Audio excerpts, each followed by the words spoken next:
gusto mong sabihin sa akin na hindi mo pwedeng sabihin sa phone? Make it quick dahil pupunta pa ako sa wake ni Tito William. Huwag kang magmadali, Pia. Dahil I'm sure, pagdating mo doon, meron nang nakabakod sa love of your life na si Matthew. At sigurado din ako na inunahan ka na ni Marikit para maging shoulder to cry on niya. Pinapunta mo ba ako dito para asarin lang ako?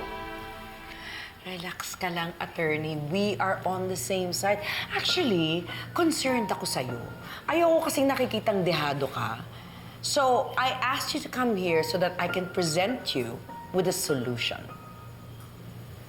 Anong solution? What if palabasin natin na si Marikit ang pumatay kay William? Seryoso ka ba? Pag nakasuhan si Ikit ng murder, makukulong siya na hindi bababa sa 20 years. Gusto ko lang ma-turn off sa kanya si Matthew. Pero not to the point na sisirain ko yung buhay niya tsaka kinabukasan niya. Alam mo, attorney, kung paiirali mo yung awa at konsyensya mo, wala kang mapapala sa buhay. What I'm offering you is a solution. Dahil kapag na-convince natin lahat ng tao na si Marikit ang killer, di mawawala ka na ng hindrance para magkabalikan kayo ng ex mo. Di ba yun naman ang gusto mo? Even if I agree to your plan, wala pa rin tayong kasiguraduhan kung magsasucceed tayo. Kasi unang-una, wala sa atin yung murder weapon. Diba? Yan lang ba ang problema mo? I think I have the solution you are looking for.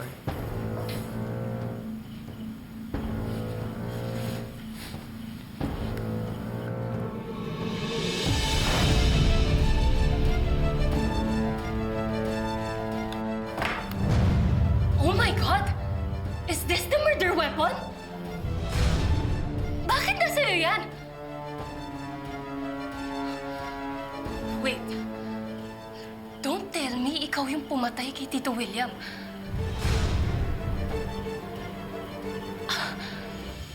Bakit mo ginawa yun? Akala ko ba kay Ikit ka lang gustong gumante? Bakit kailangan mo magdamay ng ibang tao? Because he started to know too much, so I had no choice but to take him out of the picture.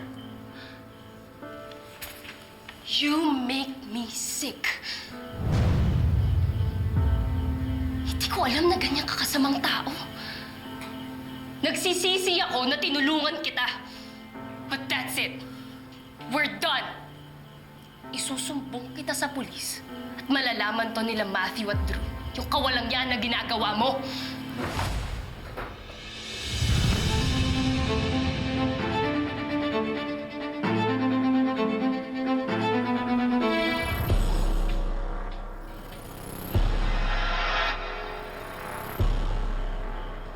Subukan niyo akong pigilan. Sisigaw ako para marinig ako sa labas.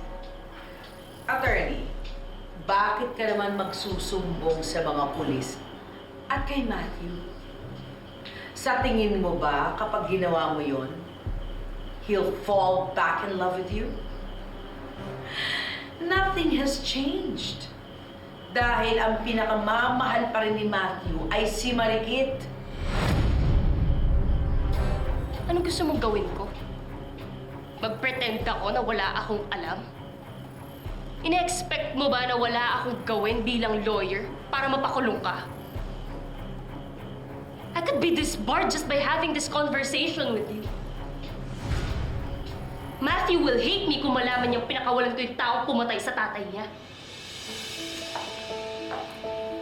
At sa tingin mo, hindi magagalit si Matthew kapag nalaman niya na tayo ang nag-conspire para siraan si Marikit sa dad niya?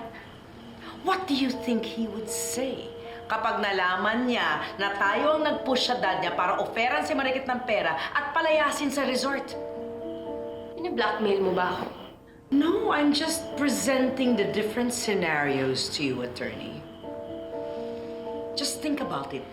Kapag pinalabas natin na si Marikit ang murder suspect, di pareho tayong mawawala ng problema.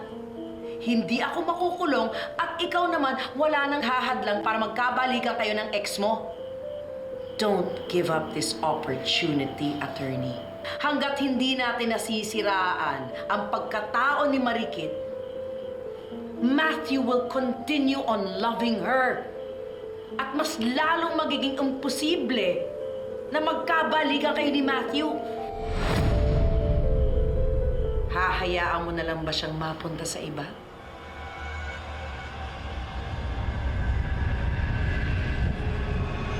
Hayop ka! What the hell is going on here? What? Kaya mo bang mabuhay na wala siya? So why don't we sit down para mapakinggan mo ang plano ko?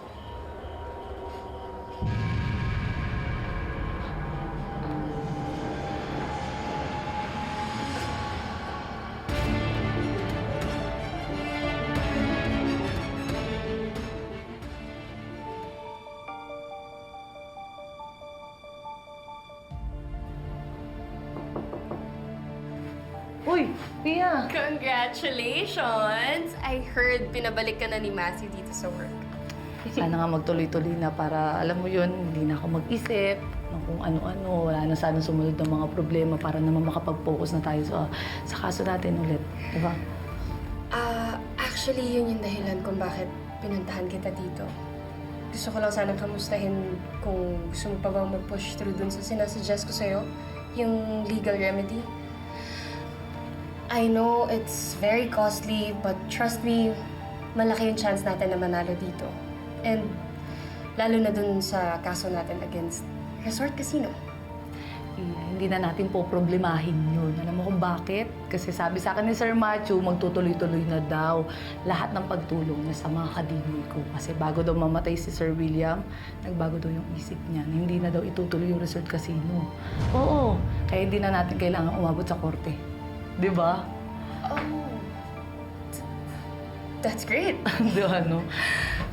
Pero, seryoso ba? Hindi na talaga matutuloy yung Resort Casino? Oo, nag-promise siya sa akin eh. Alam mo, grabe nga eh. Alam mo, nakaka-touch lang kasi talaga yung concern niya, talagang willing talaga siyang tumulong sa mga kadini ko. Nararamdaman ko talaga na nag-care siya sa akin. Ganun. Ay, alam mo, para makapagtsikahan pa tayo ng mas marami, tatapusin ko ng tuloy ng gawa. But, I just wanna say, I'm really happy for you. Naman? Sige na, saglit lang. Eh mo Ano ito mga... Tingnan mo kung kailan naman nagmamadali, tsaka pa nalang lang. May isa. It's been more than 10 years since I took over my husband's business, yung sindikato. At ni minsan, hindi ako nakulong, ni hindi nga ako napatawag sa presinto. And you know why that is? Because I'm good. Gagamitin ka natin para maipalabas natin si Marikit sa pinagtataguan niya. Pumapayag na ako, makikipagkita na ako sa'yo. Sumama ka sa akin. Bitawan mo ko. Sumama ka sa amin. Tulong! Marikit!